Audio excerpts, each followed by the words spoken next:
Hello students, welcome to the class. Myself Aditi Jaiswal, your SST teacher. Student, today we are going to study geography, chapter first, our environment. इसमें हम लोग environment के बारे में जानेंगे. तो जानते हैं ये जो term है environment इसके बारे में. The term environment has come from the French word environner, meaning to surround. ये जो word है environment ये फ्रेंच वर्ड एनवायरनर से लिया गया है, जिसका मतलब होता है टू सराउंड, मीन्स चारों तरफ से घिरा हुआ. तो ये जो टर्म्स है इसमें जो हमारा सराउंडिंग है, ठीक है, जिसमें ऑर्गेनिज्म एग्जिस्ट करते हैं, उसको हम बोलते हैं environment. These surrounding are conditions may be natural और आर्टिफिशियल. ये जो हमारा सराउंडिंग होता है, हमारे सराउंडिंग जो है क्या है, हमारे चारों ओर जितनी भी चीज़ें हैं ये हमारा एनवायरनमेंट है. तो इसमें नेचुरल चीज़ें भी हो सकती हैं और आर्टिफिशियल चीज़ें भी हो सकती हैं. तो अभी आप सोच रहे हो कि क्या ये जो बोर्ड है ये बोर्ड हमारा ये भी इन्वायरमेंट में आ जाएगा? तो यस स्टूडेंट्स, ये हमारे चारों ओर जो भी चीज़ें हैं, चाहे वो लिविंग थिंग हो, नॉन लिविंग थिंग हो, ये सभी चीज़ें इन्वायरमेंट के अंतर्गत आती हैं. तो अब हम बात करते हैं कंपोनेंट्स ऑफ एनवायरनमेंट की. तो various components of environment can be categorised into natural environment and human made environment. जो वेरियस कंपोनेंट्स हैं एनवायरनमेट के, इसको हम टू पार्ट में कैटेगराइज कर दिए हैं. एक नेचुरल एनवायरनमेंट और दूसरा जो है वो human made environment. The natural environment consist of living and non living things that occur naturally on the earth. अगर हम बात करें नेचुरल एनवायरनमेंट के, तो इसमें लिविंग थिंग्स भी आते हैं, नॉन लिविंग थिंग्स भी आते हैं. इसमें लिविंग थिंग्स भी आते हैं और नॉन लिविंग थिंग्स भी आते हैं. तो लिविंग थिंग्स की अगर हम बात करें तो प्लांट्स आ गए, उसमें ह्यूमन बींग्स आ गए, एनिमल्स आ गए, ये सब लिविंग थिंग्स, या फिर हम इसको बोलते हैं एबायोटिक एनवायरनमेंट. और बायोटिक इन्वायरमेंट, जो लिविंग थिंग्स होते हैं वो बायोटिक इन्वायरमेंट होते हैं, और जो नॉन लिविंग थिंग्स होते हैं उसको हम बोलते हैं एबायोटिक इन्वायरमेंट. एबायोटिक मीन्स हो गया नॉन लिविंग थिंग्स, और बायोटिक का मतलब होता है living things. Biotic means living thing. Biotic में क्या आ जाएगा? Plants, human beings, animal.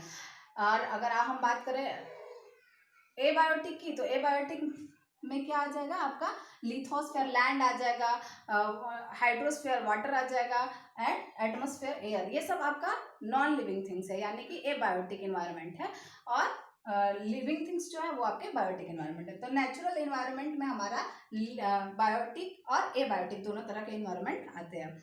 अब हम बात करेंगे ह्यूमन मेड एनवायरनमेंट की. तो ह्यूमन मेड जितनी भी चीज़ें, जो भी चीज़ें ह्यूमन ने बनाया है वो सब हमारा ह्यूमन मेड एनवायरनमेंट में आ जाता है. जैसे मॉन्यूमेंट की बात करें तो मॉन्यूमेंट अपने आप ऑकर नहीं हुआ है, मॉन्यूमेंट को बनाया है नेचर का यूज करके, लेकिन उसको बनाया है ह्यूमन ने, तो इसको हम बोलेंगे ह्यूमन मेड एनवायरनमेंट. जैसे मॉन्यूमेंट बोल सकते हैं, बिल्डिंग्स, ब्रिज, रोड्स, डैम्स, ये सब क्या है?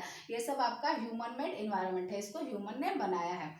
तो अब हम बात करते हैं बायोटिक एनवायरनमेंट. बायोटिक इन्वायरमेंट की बात करते हैं.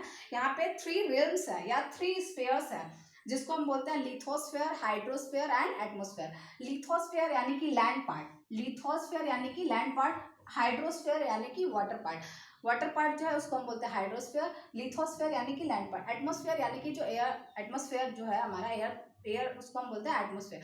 तो ये तीनों मिलके, ये तीनों जहाँ पे कन्वर्स होते हैं, हम बोल सकते हैं atmosphere, lithosphere and hydrosphere merge and form a narrow zone of interaction, the biosphere, which support life. यानी कि एटमॉस्फेयर, लिथोस्फेयर, हाइड्रोस्फेयर जहाँ पे मिलते हैं वहाँ पे एक छोटा सा जोन बनाते हैं इनका, जहाँ पे इंटरेक्शन होता है यहाँ पे एक छोटा सा जोन बनाते हैं, जिसको हम बायोस्फेयर के नाम से जानते हैं, जहाँ पे लाइफ सपोर्ट होता है, जहाँ पे लाइफ पॉसिबल होता है.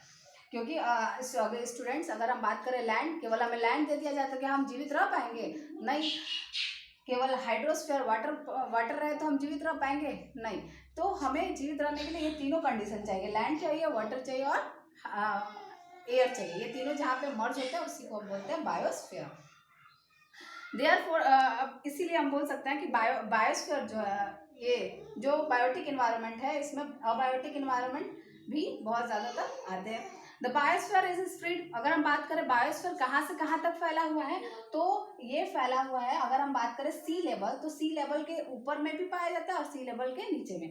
तो the biosphere is spread from the bottom of the ocean, ये ओशियन के नीचे भी पाया जाता है। कहाँ तक पाया जाता है, तो 11,000 मीटर ओशियन के नीचे, बिलो अगर हम देखें सी लेवल के, तो ये ओशियन के नीचे भी पाया जाता है 11,000 मीटर तक। और अगर हम ऊंचे ऊंचे माउंटेन पहाड़ों पे जाते हैं तो वहाँ पे भी हमारा बायोस्फीयर पाया जाता है। अगर हम ऊपर जाएं तो वहाँ पे हमको 9,000 मीटर तक पाया जाता है बायोस्फीयर। तो बायोस्फीयर कहाँ से कहाँ तक फैला हुआ है, the bottom of the ocean के नीचे 11,000 मीटर तक, एंड लॉफ्टियस्ट मतलब ऊंचे ऊंचे जो माउंटेन है वहाँ पे 9,000 मीटर तक। बायोस्फीयर की अगर हम बात करें तो बायोस्फीयर सभी लिविंग ऑर्गेनिज्म का घर होता है। जितने भी लिविंग ऑर्गेनिज्म है, ह्यूमन बीइंग्स, एनिमल्स, प्लांट्स, ये सब का घर होता है। तो इसके अंतर्गत तीन चीजें आ जाती है, प्रोड्यूसर्स आते हैं, कंज्यूमर्स आते हैं और प्रोड्यूसर्स आते हैं। प्रोड्यूसर्स को हम ऑटोट्रॉप्स भी बोलते हैं, जैसे ग्रीन प्लांट्स, मतलब ऐसे चीजें जो अपना फूड अपने से प्रिपेयर कर लेते हैं, उसको हम बोलते हैं ऑटोट्रॉप।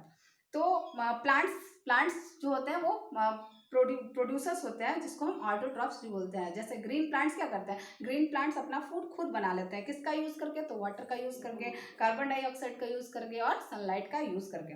ये एक फोटोसिंथेसिस के द्वारा ग्रीन प्लांट अपना फूड खुद प्रिपेयर कर लेते हैं। तो प्लांट्स क्या होते हैं, ऑटोट्रॉप्स होते हैं।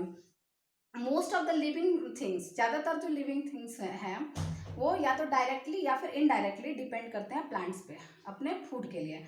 इसको हम बोलते हैं कंज्यूमर्स या फिर हम बोलते हैं heterotrophs. Consumers are of 3 types, consumer 3 तरह के होते हैं। एक होते हैं हार्बीवरस, दूसरा बोल सकते हैं कार्निवरस और तीसरा होता है ओमनीवरस। हार्बीवरस जो प्लांट ईटर्स होते हैं, कार्निवरस जो फ्लैश ईटर्स होते हैं, और अगर हम बात करें ओमनीवरस तो जो प्लांट्स और फ्लैश दोनों खाता है, उसको हम बोलते हैं ओमनीवरस। माइक्रो डिकम्पोजिशंस कौन होते हैं, तो डिकम्पोजिशंस इंक्लूड माइक्रो ऑर्गेनिज्म, छोटे छोटे ऑर्गेनिज्म जो जैसे बैक्टीरिया, जो क्या करता है, जो डेड एनिमल्स जो या फिर जो लीव्स होता है, जो लीव्स पेड़ से गिरते हैं नीचे, या फिर जो मरे हुए जानवर रहते हैं, तो इनको ये ब्रेक डाउन करते हैं। एनर्जी इज ट्रांसफर्ड, अब इस तरह से एनर्जी ट्रांसफर होता है वन लिविंग थिंग से दूसरे लिविंग थिंग्स में। तो ये एक फूड चेन के द्वारा एनर्जी ट्रांसफर होता है। आगे हम बोल सकते हैं सेवरल सच फूड चेन्स, और इसी तरह से कई सारे फूड चेन मिलकर फूड वेब बनाते हैं। All the food webs are directly balanced, ये सभी जो फूड वेब्स होते हैं ये एक दूसरे पे बोल सकते हैं कि एक दूसरे पे निर्भर होते हैं। अगर एक लिंक को आप डिस्ट्रॉय करोगे तो दूसरा लिंक अपने आप प्रभावित होगा। जैसे आप पेज नंबर 10 पे आप देख सकते हो फूड चेन यहाँ पे दिखाया गया है। जैसे मिट्टी के न्यूट्रिएंट्स कहाँ से मिलता है, मिट्टी को न्यूट्रिएंट्स कहाँ से मिलता है, तो वो डिकम्पोजर्स जो भी पत्ते होते हैं या फिर जो भी मृत जानवर डेड एनिमल्स होते हैं, उसको जो डिकम्पोजर्स होते हैं वो क्या करते हैं, उसको ब्रेक डाउन करके वो मिट्टी में मिला देते हैं। वही न्यूट्रिएंट्स, वो मिट्टी के लिए क्या होता है, न्यूट्रिएंट्स, वहाँ से उसको एनर्जी मिलता है। तो उसका यूज वो लोग करते हैं प्राइमरी प्रोड्यूसर्स। अब ये जो कंज्यूमर्स होते हैं वो प्राइमरी प्रोड्यूसर्स क्या करते हैं, वो फोटोसिंथेसिस का यूज करके अपना भोजन खुद बनाते हैं, तो उसको खाते हैं कंज्यूमर यानी कि जैसे रैबिट, जैसे प्लांट को खाता है रैबिट। अब रैबिट को कौन खाएगा, तो रैबिट को खाने के लिए कार्निवरस एनिमल्स आएंगे। तो इस तरह से ये फूड चेन हो गया। तो यहाँ पे एनर्जी क्या होता है, एनर्जी ट्रांसफर होता है वन लिविंग थिंग से दूसरे लिविंग थिंग्स में वेरियस फूड चेन्स के द्वारा। तो यहाँ पे स्टूडेंट्स हम लोगों ने आज का जो क्लास है इसमें नेचुरल इन्वायरमेंट के बारे में जाना और कंपोनेंट्स के बारे में जाना, components of environment. Next class में हम लोग जानेंगे interaction between the components of the environment. आज का क्लास यहीं पे स्टॉप होता है। Thank you.